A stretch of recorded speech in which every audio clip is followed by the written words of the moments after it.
नमस्कार. मी जिल्हा तांत्रिक सहाय्यक दिनेश सोनी. आज आपण हा व्हिडिओ रेकॉर्ड याच्यासाठी करतोय की ई पीक पाणीमध्ये आपल्याला कायम पड, चालू पड, 5 गुंठ्याखालील क्षेत्र आणि चालू वर्षासाठी जे पीक पाण्याचं क्षेत्र आहे ते निश्चित करण्यासाठी सेटलमेंट कमिशनर ऑफिसकडनं आपल्याला एक पत्र आलेलं होतं.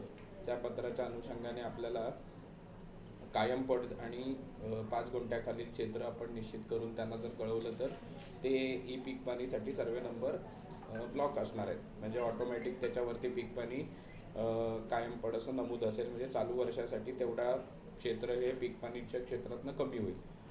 तर आपल्याला एक फॉर्मॅट शेअर केलेला आहे. त्या फॉर्मॅटमध्ये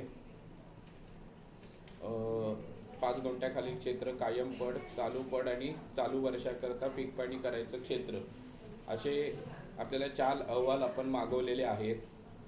तर ते अहवाल काढण्यासाठी म्हणून आपल्याला ई फेरफार प्रणालीमध्ये क्षेत्रासंबंधित अहवाल आहे, भूधारणासंबंधित सरकारी जमिनीचा अहवाल आहे. आपल्याला त्याच्यामध्ये जायचं आहे खातेदार संबंधित अहवालमध्ये गेल्यानंतर क्षेत्रनिहाय खातेदारांची माहिती असा एक आपल्याला अहवाल इथे उपलब्ध आहे. क्षेत्रनिहाय खातेदारांची माहिती असा एक अहवाल उपलब्ध आहे. त्या अहवालामध्ये क्लिक करायचं आहे. क्लिक केल्यानंतर इथे गाव निवडा करायचं आहे. गाव निवडा केल्यानंतर इथे एकक आहे. जे 8 चौरस मीटर असलेले सर्वे नंबर आहे ते ऑटोमॅटिक जर त्याचं क्षेत्र 8 चौरस मीटरमध्ये नमूद असेल तर ते पीक पाण्यासाठी ऑलरेडी उपलब्ध नाही आहे, कारण अकृषिक सातबारावर आपण पीक पाणी करत नाही. तेथे हेक्टर आर निवडा. 0.00 ते 0.05 अहवाल आहे क्षेत्रनिहाय खातेदारांची यादी. मेनूमध्ये अहवालमध्ये खातेदाराच्या संबंधित अहवालमध्ये क्षेत्रनिहाय खातेदारांची माहिती इथे निवडायचं आहे. एकक निवडा. 0.00 ते 0.05 अहवाल पहा केल्यानंतर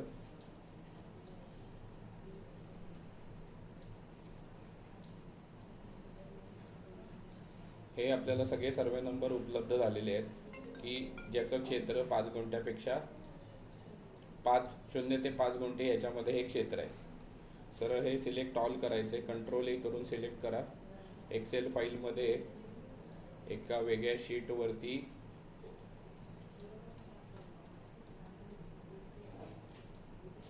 इथे राईट क्लिक करा, पेस्ट करा.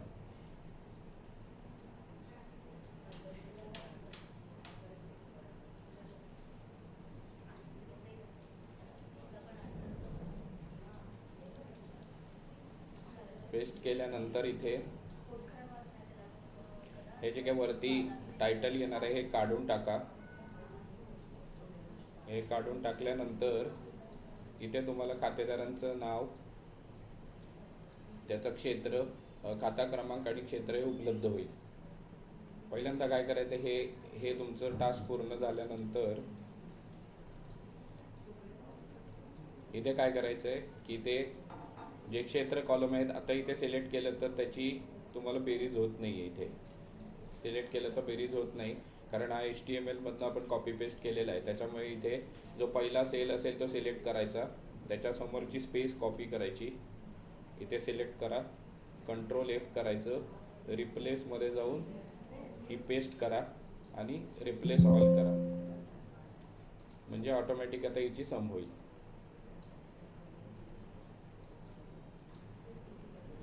इथे याची सम केली आहे.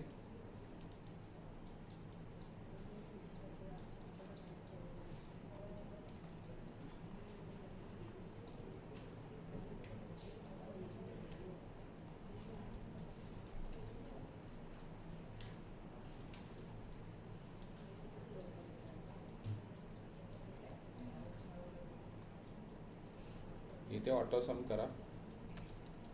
म्हणजे हे क्षेत्र किती आहे, 32 हेक्टर क्षेत्र आहे. ते या देऊळ गावाचं आहे, ते ह्याच्या खाली आहे. दुसरा विषय आहे इथे खाता नंबर. आपल्याला जो खात्याचा काउंट यायचा आहे त्याच्यामध्ये इथे काय होतं, इथे बघा, इथे 22 2 वेळा आहे. ही डायरेक्ट जर आपण सम करून टोटल जर कळवली तर ह्याच्यामध्ये रेकॉर्ड किती येणार आहेत, हे जर तुम्ही डायरेक्ट जर सम करून कळवली तर हे रेकॉर्ड आहेत 1660. पण हे 1660 रेकॉर्ड जर आपण कळवले तर परत खात्याचा काउंट चुकणार आहे. तर ह्याच्यामध्ये आपल्याला काय करायचं आहे, हा खात्याचा काउंट कॉपी करून घ्या, पेस्ट करा. पेस्ट केल्यानंतर इथे डेटामध्ये रिमूव्ह डुप्लिकेट आहे, हे डुप्लिकेट तुम्ही रिमूव्ह केले की इथे सिलेक्ट करून आता इथे बघितलं तर 517, म्हणजे ह्याचा इथे काउंट मगाशी जर आपण ॲक्च्युअल बघितलं तर 1660 आहे.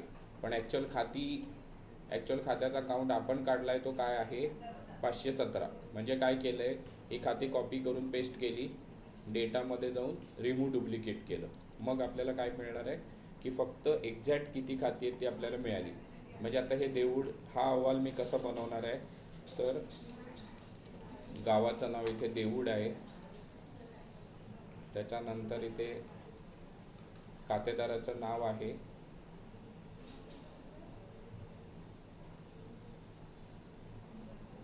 याच्यामध्ये इथे खातेदाराचं नाव आणि त्याचं क्षेत्र. म्हणजे मी जो हा डिटेल अहवाल तुमचा आहे असाच राहणार आहे. पण जे आपल्याला जिल्ह्यासाठी रिपोर्टिंग करायचं त्याच्यामध्ये काय लागणार आहे, देऊळ गाव आहे, त्याच्यानंतर इथे खातेदारांचं खाता नंबर किती आहेत, म्हणजे काउंट किती आहे, तर 517.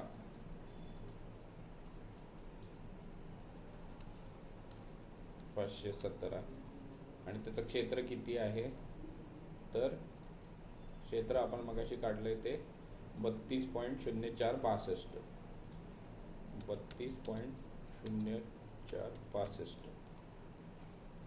म्हणजे हे काय झालं, हे एवढं क्षेत्र हे आपलं कायम पडमध्ये आपण ब्लॉक करणार आहे.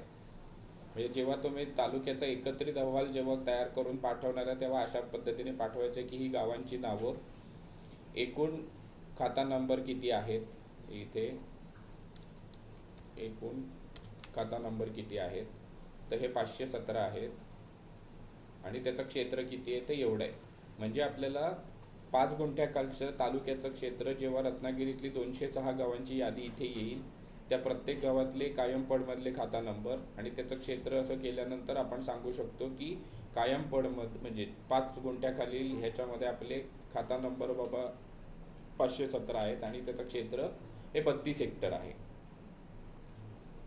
पहिल्या फेजमध्ये आपण हा डेटा कॉपी केलेला आहे. जी तुम्हाला यादी सादर करायची आहे ॲज इट इज अशीच्या अशी सादर करायची आहे.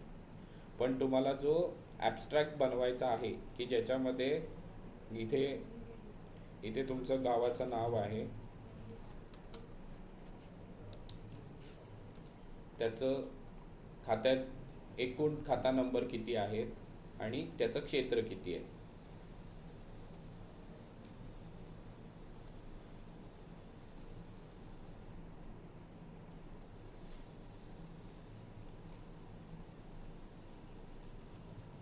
म्हणजे 5 गुंठ्याखालील गावाचं नाव हे, एकूण खाता नंबर हे, क्षेत्र एवढं.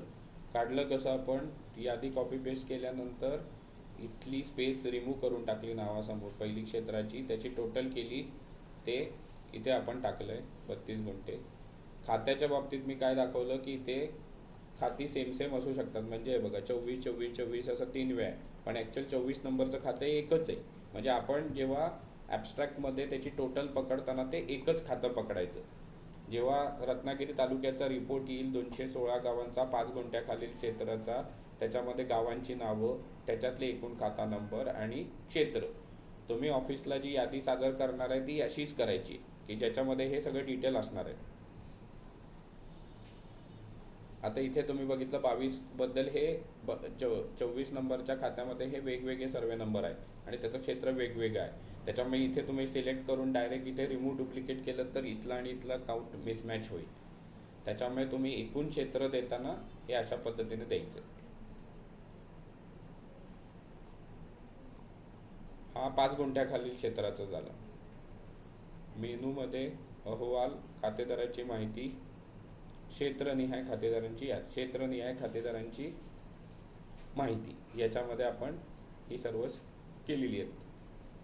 आता दुसरा विषय आहे याच्यामध्ये आपल्याला की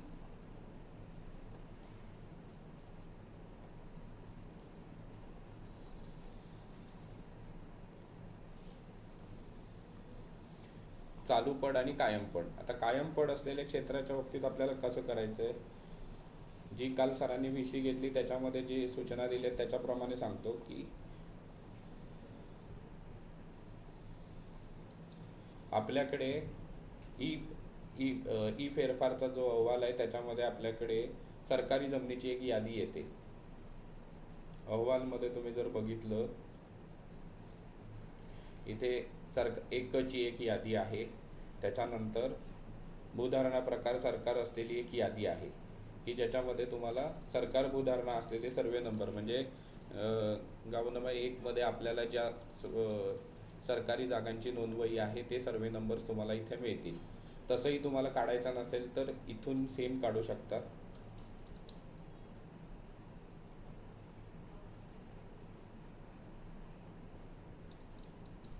क्षेत्रनिहाय खातेदारांची यादी इथे तुम्ही निवडा, गाव निवडलं,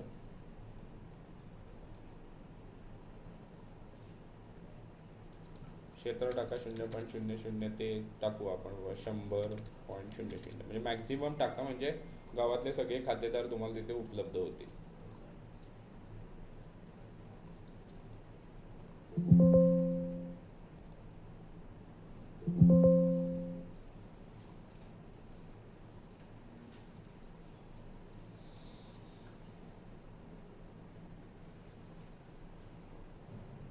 आणि आपण कायम पडमध्ये सरकारी जमिनी असलेले सातबारा घेऊ शकतो. त्याच्यानंतर आपल्या एकडला ज्या अतिरिक्त जागा आहेत त्याचासुद्धा आपण कायम पडमध्ये नोंद घेऊ शकतो. जिल्हा परिषदच्या जेवढ्या जागा आहेत प्लस वन विभागाच्या जेवढ्या जागा आहेत तेवढ्या आपण कायम पडमध्ये डायरेक्ट ब्लॉक करू शकतो. त्याच्यासाठी वेगळी आपल्याला गरज नाही आहे.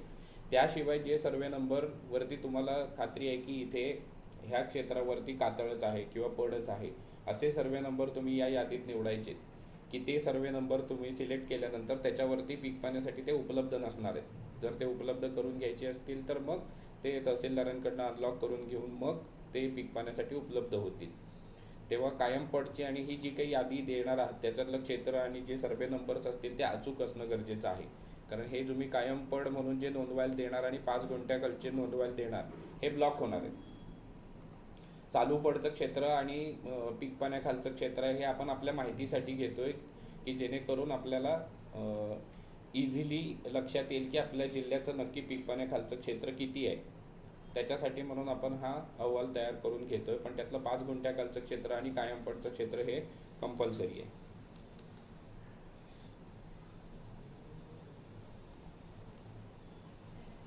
इथे आता मगाशी केलं तसंच सिलेक्ट ऑल करून घेतला डेटा तो आणि इथे पेस्ट केला.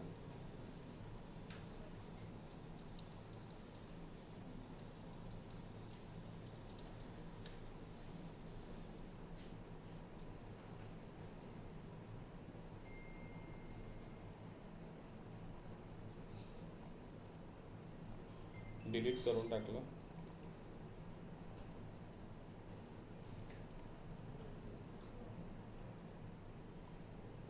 त्याच्यानंतर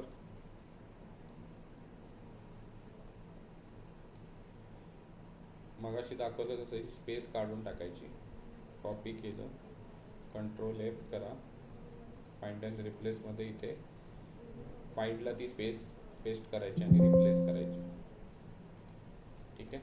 आता हे सगळेच्या सगळे खातेदार आले. आता ह्याच्यातले मला ज्याच्यावरती आपल्याला इझिली कायम पड मार्क करू शकतो असे शोधायचे असतील तर तुम्ही इथे वरती फिल्टर सिलेक्ट करा. फिल्टर सिलेक्ट केल्यानंतर याच्यामध्ये तुम्ही महाराष्ट्र शासन,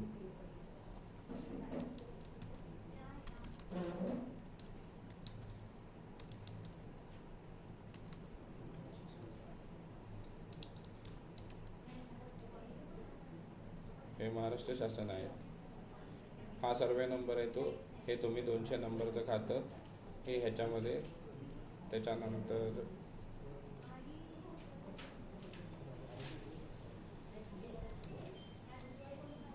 मुख्य कार्यकारी अधिकारी जिल्हा परिषद असेल तर हे खातं, अशी खाती तुम्ही त्याच्यात घेऊ शकता. किंवा दुसरा ऑप्शन आहे की तुमच्याकडे इथे अहवालमध्ये क्षेत्रनिहाय अहवालमध्ये इथे यादी आहे. खाता प्रकारनिहाय क्षेत्राची माहिती आहे, गावनिहाय शेतकरी क्षेत्राची माहिती आहे, गावनिहाय शेतकरी असलेल्या सर्वे क्रमांकाची यादी आहे, सरकारी खाती असलेल्या. पण आता हा डेटा येण्यासाठी जे तुमचे एक गाव नमुना एकला जे सर्वे नंबर आहेत त्याला सरकार भूधारणा निवडलेले असतील तरच ते इथे येणार आहेत. आता बघा हे एवढे सर्वे नंबर्स आहेत. आता हे पूर्ण रत्नागिरी तालुक्याची ओपन झाली आहे. त्याच्यामध्ये एवढे सर्वे नंबर आहेत की ज्याच्यावरती सरकारी खाती आहेत. तर म्हणजे एवढे सर्वे नंबर तरी 100% हे एवढे सर्वे नंबर आपण कायम पडसाठी ब्लॉक करू शकतो. म्हणजे हे सर्वे नंबर जर आपण एकदा सिलेक्ट करून हे ब्लॉक केलेत पण आता ही यादी उपयोगाची आहे का नाही, तर त्याच्यासाठी म्हणून आपल्याला काय करायला लागेल, प्रत्येक ह्याला तुम्हाला ती यादी इथे काढायला लागणार. आता इथे सोपा प्रकार आहे. इथे एक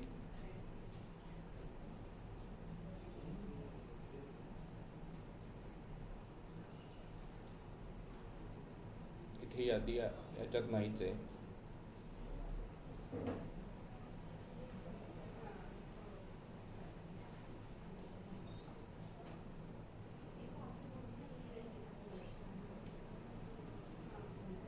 हे बघा आता हे ह्या गावातलं क्षेत्र आहे. म्हणजे भूधारणा प्रकार सरकार आहे आणि मला त्याच्यावरती महाराष्ट्र शासन आहे. आता हे इझिली मी हे सर्वे नंबर याच्यामध्ये ब्लॉक करू शकतो.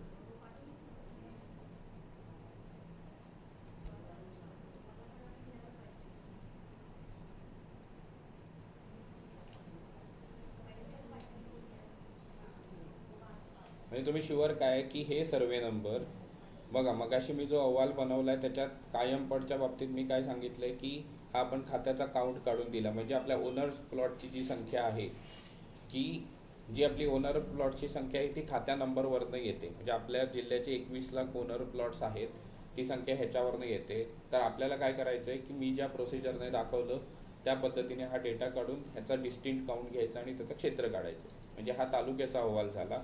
डिटेल अहवाल मगाशी आपण जसा बनवला तसा तो आहे तसाच्या तसा बनवायचा आहे. त्याच्यानंतर दुसरा मी विषय काय सांगितला की ज्या सातबारावरती तुम्हाला कायम पड असं ब्लॉक करायचं आहे त्यात इझिली आयडेंटिफाय करण्यासाठी जे आपल्याला सिस्टीममधनं करू शकतो हे सरकारी सातबारांची यादी.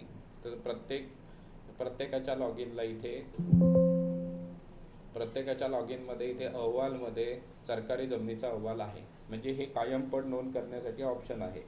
अहवालमध्ये सरकारी जमिनीचा अहवाल, त्याच्यामध्ये तुम्हाला सर्वे नंबर, क्षेत्र आणि खातेदार हे सगळं जे मला अपेक्षित चार्ट आहे तो तुम्हाला इथे मिळणार आहे. इथे तुम्हाला हा चार्ट मिळाला याच्यामध्ये. त्याच्यानंतर तुम्हाला ज्या अतिरिक्त जागा आहेत म्हणजे ज्या जागेवरती अतिरिक्त जागा आहेत सिलिंग खालच्या त्याही सुद्धा तुम्ही कायम पडमध्ये ब्लॉक करू शकता. तर त्याच्यासाठी मध्ये सुद्धा भूधारणा प्रकारामध्ये इथे वर्ग 2 सातबाराचा अहवाल आहे किंवा 1 क जमिनीची यादी आहे. याच्यामध्ये पण तुम्हाला सर्वे नंबर्स हे मिळणार आहेत. आता ह्याच्यामध्ये बघा हे कुळ वहिवाटवाले जाऊ देत. हे बघा हे महाराष्ट्र किंवा हे वेगवेगळ्या वतन हे देवस्थान इनाम वगळून किंवा ह्या खालच्या महाराष्ट्र कमाल जमीन धारणाचे हे सर्वे नंबर जेवढे आहेत एवढे सर्वे तुम्ही कायम पडमध्ये ब्लॉक करू शकता. आता हा डेटा इथून काढायचा.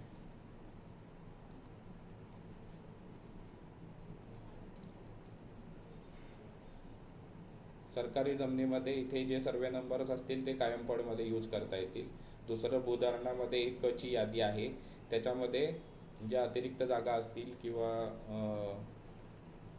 ग्रामपंचायतीकडे वर्ग असतील अशा जागा तुम्ही कायम पडमध्ये इथे ब्लॉक करू शकता. कारण त्याचं क्षेत्र मोठं आहे त्यामुळे हे क्षेत्र ऑटोमॅटिक कमी होईल. हे झाल्यानंतर या व्यतिरिक्त जेवढे तुमच्याकडे सर्वे नंबर्स असतील, या व्यतिरिक्त जेवढे सर्वे नंबर्स आहेत की जे तुम्हाला कायम पड म्हणून ब्लॉक करायचे आहेत, हे सर्वे नंबर म्हणजे आता हे आपण कायम पडसाठी करतोय, हे सर्वे नंबर सोडून जे सर्वे नंबर तुम्हाला याच्यावरती आता शेतकऱ्याचं नाव आहे आणि ते कायम पडमध्ये ठेवायचे असे आयडेंटिफाईड करून ज्याचं क्षेत्र मोठं आहे आणि तुम्हाला माहिती आहे तुमचे कोतवाल किंवा ह्यांच्याशी सगळं चेक करून किंवा काही रेकॉर्डमध्ये जुनं पीक पाणी केलेला अहवाल चेक करून त्याच्यामध्ये इथे तुम्ही ते सर्वे नंबरची इथे अशी यादी तयार करायची आणि त्याच्यावरती तहसीलदार सरांकडनं त्याच्यावरती आदेश करून घ्यायचा प्रत्येक गावासाठी.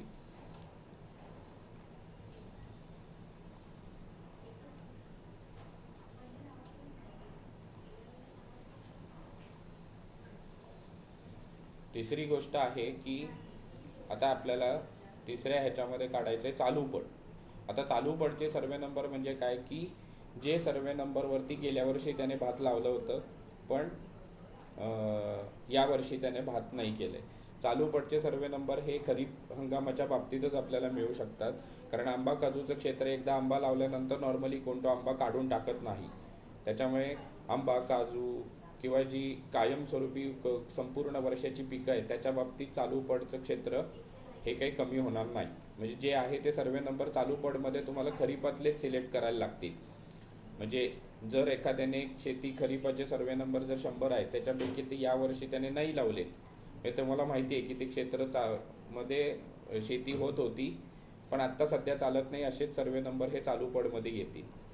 आणि चालू वर्षाकरता पीक पाणीचे सर्वे नंबर म्हणजे ॲक्च्युअल सर्वे नंबर की ज्याच्यावरती आंबा काजू किंवा भात शेतीची जी पिकं लागतात असे सर्वे नंबरची एक टेंटेटिव्ह यादी तुमच्याकडे रेडी करायची आहे. आम्हाला सेटलमेंट कमिशनर ऑफिसला पाठवण्यासाठी काय चालू 5 गुंठ्याखालील क्षेत्राची यादी आणि कायमपड क्षेत्राची यादी या दोनच याद्या आवश्यक आहेत. पण आम्हाला चालू पड क्षेत्र आणि चालू वर्षासाठी हंगामाचं क्षेत्र टेंटेटिव्ह किती क्षेत्र आहे हे गरजेचं आहे. तर आम्हाला पहिल्या फेजमध्ये ह्याच्यासाठी हे 2 क्षेत्र करणार आहे, पण 5 गुंठ्याखालील क्षेत्र आणि कायमपड याच्यावरती आदेश करणं गरजेचं आहे.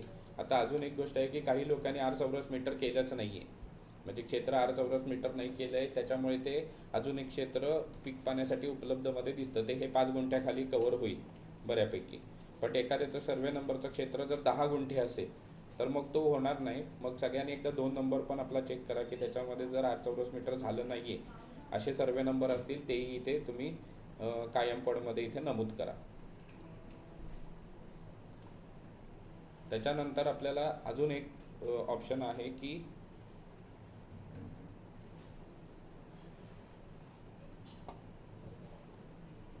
इथे ई पीकचा आपल्याकडे रिपोर्ट आहे.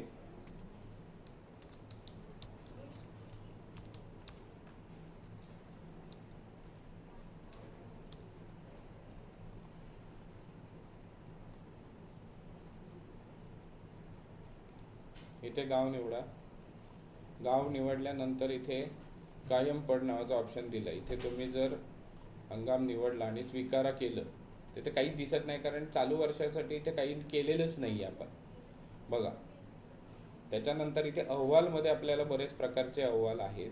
याच्यामध्ये शेतकरी स्तरावरील स्वयंचलित ई पीक पाणी खातेदारांची यादी आहे. पीक पेऱ्याची माहिती, लागवड योग्य जमीन इथे जर तुम्ही केली तर ह्याच्यामध्ये इथे समजा खरीप केलं आणि 2024 निवडलं, समजा गेल्या वर्षीचा आपण रिपोर्ट काढतोय, तर ह्याच्यामध्ये गेल्या वर्षी ज्यांनी पीक पाणी केलं होतं हे सर्वे नंबर आहेत. म्हणजे तुम्हाला जर एक्झॅक्ट माहिती पाहिजे की आता हे सर्वे नंबर आहेत, हे सर्वे नंबर तुम्ही कुठे घेऊ शकता. आत्ता जो 3 नंबरचा आपला अहवाल आहे चालू वर्षात पीक पाणी करण्याच्या खातेदारांच्या यादीमध्ये हे टाकू शकता. त्याच्यानंतर आता 2025मध्ये यांनी काय केलं आहे का, तर हे 2025साठी माहितीच नाही कारण केलेलीच नाही पीक पाणी. तसंच संपूर्ण हंगामासाठी आपण सिलेक्ट केलं 2024, तर 2024मध्ये एवढेच 1 2 3 4च सर्वे नंबरमध्ये पीक पाणी नोंद झाली होती. म्हणजे हे 4 सर्वे नंबर तुम्ही या इथे अहवालात घेऊ शकता. त्या व्यतिरिक्त तुम्हाला सर्वे नंबरच हे करायचे असतील तर कसं करणार, तर तुम्हाला तुमच्या लॉग इनमधनं तो अहवाल इथे कुठेही अवेलेबल नाही आहे. चालू वर्षा पीक पाणीमध्ये पीक पेरा न भरलेल्या खातेदारांची यादी म्हटलं तर पूर्ण गावातली यादी येणार आहे. आता तुम्ही जर भरले तर बघा तुम्हाला जे एक्झॅक्ट पीक पेरा न भरलेल्या खातेदारांची यादी जी तुम्हाला अपेक्षित आहे तर ही इथे तुम्हाला उपलब्ध होते. म्हणजे पीक पेराच भरलेलं नाही आहे. आता एवढं ही यादी तुम्हाला 40 सर्वे नंबर भरली. म्हणजे कसं याने गेल्या वर्षी केलं होतं पण यावर्षी केलं नाही आहे. त्याच्यानंतर मागील वर्षीचा पीक पाणी अहवाल तुम्ही जर बघितला तर इथे 2024 खरीप मगाशी दाखवलं तसं एवढेच सर्वे नंबर आहेत की त्याच्यामध्ये पीक पाणी झालं होतं. 2025 सिलेक्ट केलं आणि खरीप निवडलं तर बघा यावर्षी 1, 2, 3 सर्वे नंबरमध्ये फक्त पीक पाण्याची नोंद झालेली आहे. तर ई पीक पाणीमध्ये जे अहवाल आहेत त्याचा तुम्हाला फारसा उपयोग होणार नाही, पण तुम्ही चेक करा तुम्हाला जे जे आवश्यक असतील, जर इथे काही उपयोग होणार असेल तर इथल्या अहवालामधला डेटा तुम्ही घेऊ शकता. इथे खातेदारांची यादी म्हटलं तर जी मी तिकडे यादी दाखवली तीच यादी इथे जनरेट होते, पण इथे लागवडीखाली क्षेत्र आणि हे सगळे अशा डिटेल फॉर्मॅटमध्ये ही यादी इथे जनरेट होते. पान नंबर 2.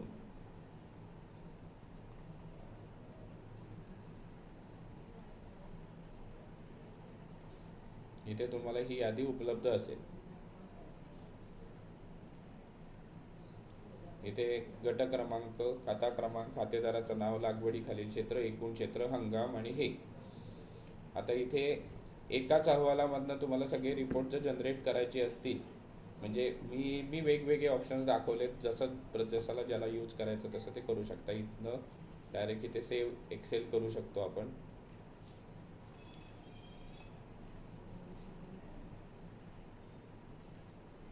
हे एक्सेल ओपन केल्यानंतर इथे हे जे काही गावांमधले खातेदार आहेत ते सगळे इथे मला उपलब्ध झाले पीक पाण्यासाठी.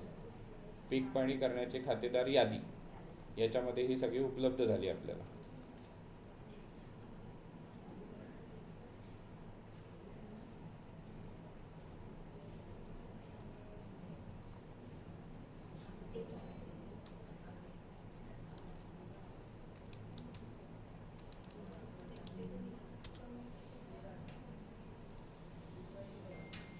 बघा मग अशी म्हटलं तसं ही सगळी पीक पाण्याची यादी केली आहे. महाराष्ट्र शासन राखीव वने हे सुद्धा आले, म्हणजे हे क्षेत्र जर तुम्ही कायम पडमध्ये मार्क केलं तर तुम्हाला काहीच प्रॉब्लेम येणार नाही, इझिली तुम्हाला करता येईल.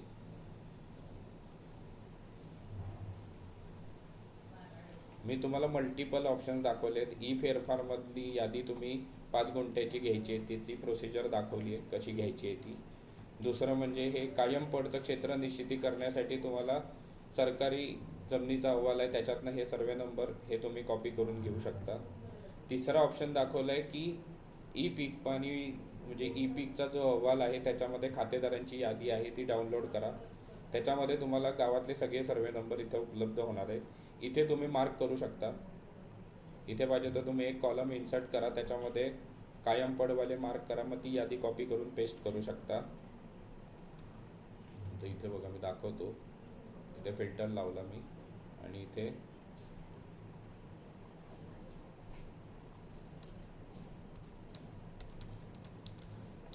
महाराष्ट्र सर्च केलं, त्याच्यानंतर इथे राखीव, त्याच्यानंतर इथे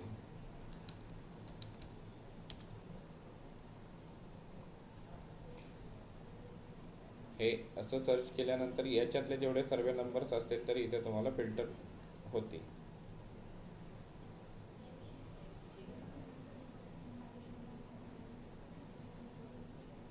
इथे मुख्य कार्यकारी, मुख्य कार्यकारी, मुख्य कार्यकारी,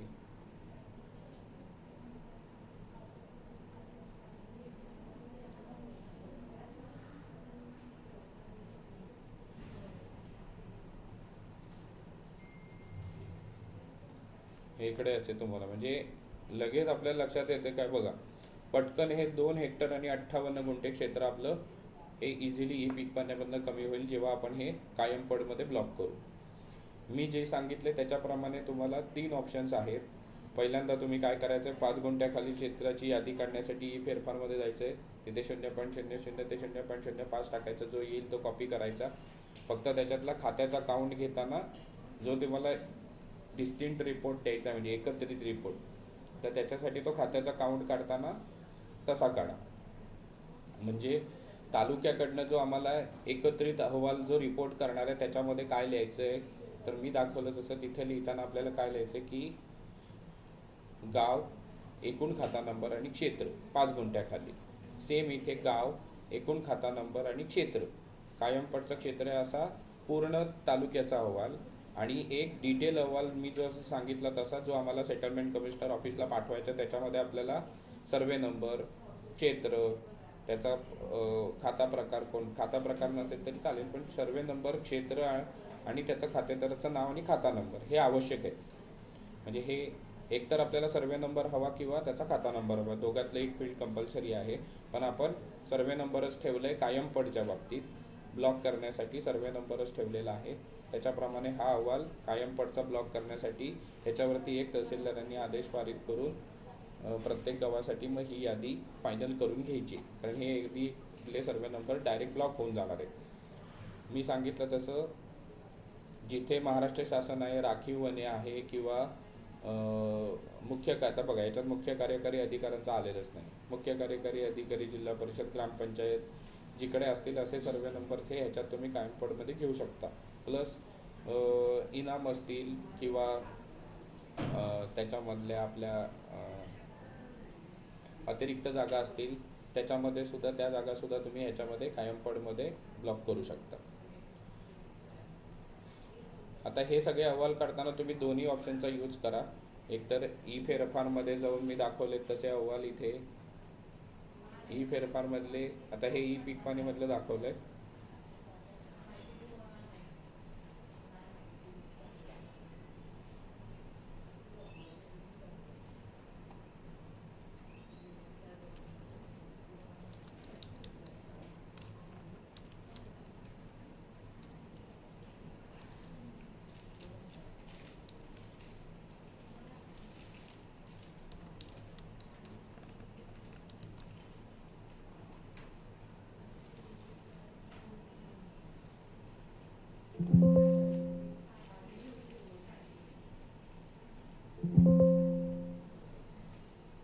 अहवालमध्ये खातेदारासंबंधित अहवालमध्ये क्षेत्रनिहाय खातेदारांची यादी, क्षेत्र इथे तुम्हाला ज्या प्रमाणात हवं ते क्षेत्र इथे नमूद करायचं आणि त्याच्यानंतर अहवाल बघायचा, कॉपी पेस्ट करायचा.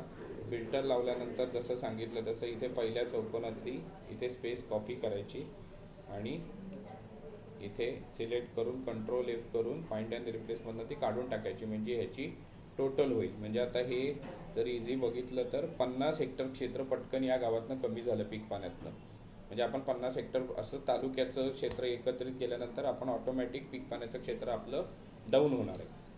आणि इझिली तुम्हाला इथे आता बघा ह्याच्यातले एवढे सर्वे नंबर खाता नंबरमधनं म्हणजे त्या एवढे जे सर्वे नंबर आहेत आपण आत्ता जे घेतलेत हे 27 सर्वे नंबर ई पीक पाण्याच्या अहवालातनं कमी होतील आणि एवढं क्षेत्र ई पीक पाण्याच्या क्षेत्रामधनं कमी होते, ऑटोमॅटिक कायम पडमध्ये जाईल. म्हणजे आपल्या जिल्ह्याची टक्केवारी पीक पाण्याची ऑटोमॅटिक त्याच्यामध्ये वाढेल. आता हे करत असताना मी एक रिवाईज अहवालाचा फॉर्मॅट पण शेअर करतो आणि जर अजूनही काही अडचणी आल्या तर तुम्ही मला फोन करा. धन्यवाद.